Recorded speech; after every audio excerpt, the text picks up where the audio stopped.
সশস্ত্র বাহিনী, civil administration এবং প্রাইমারি স্কুলের শিক্ষক সহ সকলের সহযোগিতায় আমরা একটা ডাটাবেস দাঁড় করেছি, যে ভোটার তালিকা ডাটাবেস। ভোটার তালিকা ডাটাবেস থেকে পরবর্তীতে আমরা এনআইডির উৎপত্তি হয়। এটা আমরা জানেন যে এনআইডি ভোটার তালিকার ডাটাবেসে একটা বাই প্রসেস ধরে নেওয়া হয়, বা সময়ের সাথে সাথে ভোটার তালিকা ডাটাবেস স্ট্যান্ড করেছে, সেখান থেকে দুইটা জিনিস তৈরি হয়। একটা হলো এনআইডি আর একটা ভোটার তালিকা। ভোটার তালিকা নির্বাচনের জন্য এনআইডি হলো জনগণের পরিচিতি নিশ্চিত করার জন্য। আজকে যদি এনআইডি থাকে তাহলে ইলেকশন ভালো হবে এবং দেখবেন যে জনগণের যে সেবাটা পাচ্ছে।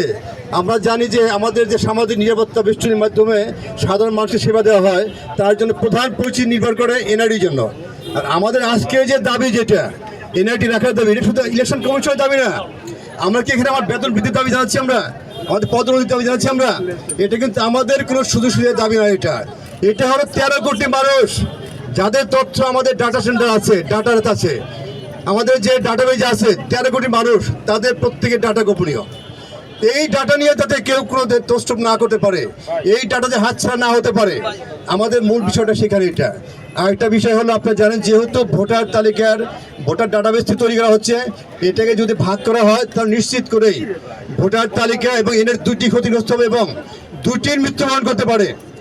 আর নির্বাচন কমিশনের অধীনে, নির্বাচন কমিশন একটা সাংবিধানিক প্রতিষ্ঠান, ভোটার তালিকা রক্ষণাবেক্ষণ প্রস্তুত সবকে তার দায়িত্ব, সেটারই অংশ হলো এনআইডি। সো এনআইডি ইলেকশন কমিশনের অধীনে থাকবে। আর একটা বিষয় যেটা যে উদ্যোগ নেওয়া হচ্ছে, সিভিল রেজিস্ট্রেশন অথরিটি, এটা একটা ভালো উদ্যোগ নিঃসন্দেহে।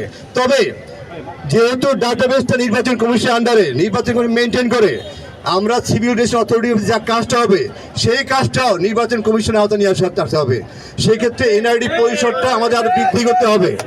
আমরা কারো বিরোধিতা করতেছি না, কারো ক্ষতি করতেছি না। আমরা চাচ্ছি আমাদের যে 13 কোটি ভোটার আছে, প্লাস আরও যে ডাটা আছে, সেই ডাটা নিশ্চয়তা যাচ্ছি, নিরাপত্তা যাচ্ছি। আপনারা জানেন যে গতকালকে